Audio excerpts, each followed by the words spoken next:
So Yeah. yeah, we get with Chavez. He wins a few more fights, and then he fights Oscar De La Hoya, who was a young guy Yeah. at the Yeah. time, Mexican American from LA.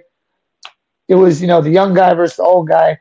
But to be honest with you, Chavez, people always talk about how he was so old, but it's like he's only 34, and that's around the same age that De La Hoya was when he fought Mayweather. So like he wasn't like that old. Like I understand it wasn't prime Chavez, and that wasn't his best weight, but like the way people talk about it, it's like they talk like Chavez was shot. Like he wasn't Yeah. shot. He only had one official loss up until that point, Yeah. and the fight was not competitive. Like it wasn't even like it wasn't competitive at all. Yeah. And what do you think of that fight? I think he was only 33, man. I'm 34, 33, but I think he was only Yeah, 33 in that first De La Hoya fight. And I remember that, man, as a kid. Because man, people were fucking. I'm sorry, I don't mean to curse on your show. Uh, so they were pissed, man. People were pretty pissed about that because Oscar did him dirty, man. He whooped his ass, and I think that he quit in that first fight. And if you actually go and look up you mean the the second one? zone, well, no, in the first one, the zone has a video uploaded, and it's from the first fight. And if you listen carefully, when the doctors are looking at Chavez, the referee is standing in front of him, so you can kind of just see the referee's back and the side of the doctor. And if you listen real carefully, I'm could be wrong, man. You might want to check this out yourself, but I'm pretty sure if you listen very carefully, you can hear Chavez say, "No puedo, I can't."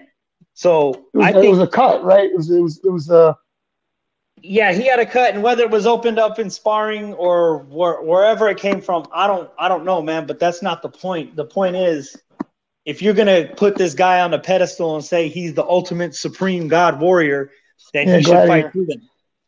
But and the second one against Oscar, he quit, no doubt, man. You can't tell me that he didn't. Yeah, I've he had put on the people tell stool. me, "Oh no, Yeah, the corner stopped it." When you're putting your head down and you're shaking your head, I mean, I don't know where you're from, but where I'm from, that looks like you're saying no mas. That's what what it looks like to me. he wanted out, no doubt. And the second one was at welterweight, and that was way later on. So to be fair to him, at that point, like the second De La Hoya loss, I don't even care about that much. Him losing to Costa Zoo, like that's whatever. Like, okay, he was ready. Like at that point, like when he lost to Costa Zoo, okay, he you could say he was shot at that point. Like, I don't, Yeah. I'm not gonna, kill him for that. But people always You know just what? use the age excuse for Yeah, that. I mean, when Mayweather fought Canelo, he was 36 and he beat Canelo, he was and that was a 36. Yeah, similar circumstance. of a similar circumstance with a very different outcome. Exactly, and I was speaking to an individual Mexican American. We were talking, and he was telling me how the Mexican people, they don't embrace Canelo like the other fighters from Mexico. Why do you think that is? Because like he told me he doesn't really like Canelo that much, but he supports him because he's Mexican. But like he loves Right, Morales, Barrera, Marquez, and his favorite is Julio Cesar Chavez. And I right. told him that De La Hoya beat Chavez. He said Chavez was old. He said, he brought up that Castillo really beat Mayweather.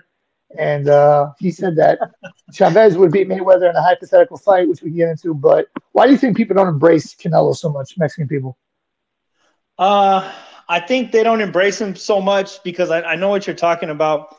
And even though there's a lot of channels out there that, I mean, it seems like they're defense groups for Canelo. you know, Anytime somebody says something bad about Canelo, they jump up right away. Oh, no, no, no. What he meant was this and this and that. But I think they do that because Canelo, he changed the game in the sense that a Mexican fighter is supposed to be The anywhere, brawler. anybody, anytime. Yeah, right. Well, a brawler too, but Canelo's a boxer puncher. You know what I mean? His style is not like boring, as some people would say. I don't think it's boring at all. But some of the things he's done in the past, I mean, like we're talking about it. He vacated that belt to not fight Golovkin at that time, and it wasn't until Golovkin had a tough fight with Jacobs that Canelo said, "Okay, yeah, I'm ready to fight you now." That's true. That's true. He did do that. And I'll say this. I think that was a great career move by him because if he would have fought Golovkin next, he probably loses. I'm talking about next after the Khan fight. He probably loses, and there's a good chance he would have gotten knocked out at that time. So I don't know, man. Canelo's maybe. I'm not going to say it wouldn't have. I mean, he's got a hell of a chin. Golovkin he landed some does, he monster does, he shots. does, he does. Yeah, But you're talking about okay. You just brought that up. That Canelo waited like a year to fight Golovkin. There were right. fights that we just talked about with Frankie Randall and Taylor. I mean, from Matthew Taylor, it was like 4 years like that he was waiting to do a rematch. Like, Yeah, like yeah. that's that's that's a wholly different game. Yeah, I just I don't know. And it's interesting. I was at the Canelo Bivol fight in Vegas, and I was at the weigh-in, and Yeah. you know everyone was obviously very Mexican crowd. They were wearing the red and headbands, and they were very excited for Canelo. But Julio Cesar Chavez was there because he covers the fight for I think it's like a DAZN Mexico or something. So he's like an analyst there, and when they showed him, the crowd went so crazy. They love this guy. Like he's like the Yeah. king over there, like way more so than Canelo. Is it just he like looks more Mexican and he kind of fights more Mexican, like that kind of thing? Like 'cause Canelo kind of he's like redhead and he doesn't like brawl as much and like Yeah. he doesn't have maybe what they like call the Mexican style as much. Is that a factor? I think that could be a factor, and then the times too, Okay.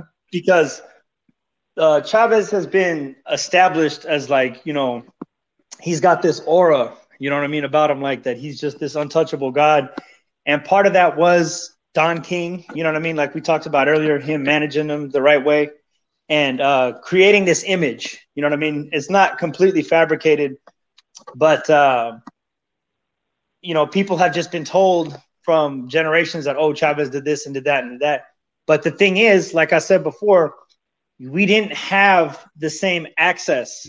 We don't know what all the weigh-ins were like for every single Chavez fight. We don't know what was in all the contracts like we do now. You know what I mean?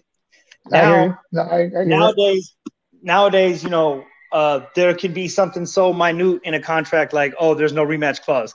And immediately everybody's gonna be like, oh, it's because he's scared. He doesn't want this and this and that. Like you weren't able to criticize Chavez like that back then because we didn't have access to that stuff. So we don't know what it was like.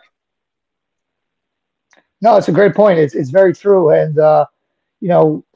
he didn't have. I mean, he might have had rematch clauses, but obviously his opponents didn't because he didn't always rematch them when they were in close fights. But the De La Hoya fight. This is my own personal, just unpopular opinion. I think that at 140, Oscar De La Hoya would have always beaten Chavez. I don't think Chavez, even a younger Chavez, would have been able to beat Oscar. I don't think think so Oscar at either, 140. man. Yeah, Oscar and at I'm 140 going to was say this too. Yeah, Oscar was an animal at 140. I'm going to say this might be unpopular, but I think Oscar De La Hoya is a better pound for pound fighter than Julio Cesar Chavez, and a lot of people wouldn't say that, but I I think would. so. When you look at his resume and all the people he's Yeah. beaten and all the weight classes he's climbed, I Yeah. mean, He's a his sixth losses are division only to champion, top ain't he? fighters. Sorry, go right ahead. De La Hoya is a sixth division champion, isn't he? Yeah, he had the WBO at 130, and the one versus Sturm is controversial if he really won that one. Right. Yeah. Felix Sturm. I At thought he middleweight. lost that fight. Yeah. It's actually funny because Felix Sturm just fought last week. He's still fighting, but it's he fought in Germany, but yeah, and even like some of the risks he took, like De La Hoya moved up to middleweight. He fought Bernard Hopkins, who's a freaking huge middleweight. Like Yeah. he's a freaking light heavyweight, and De La Hoya's Yeah. like a welterweight, and he's like fighting him. Like, yeah, that's crazy, And I think De La Hoya was the better overall fighter. I think his footwork was better, his jab was better, his defense was better. He's a better combination puncher. But a lot of people wouldn't say that. A lot of people they always try to belittle Oscar, but I think Oscar was the better overall fighter.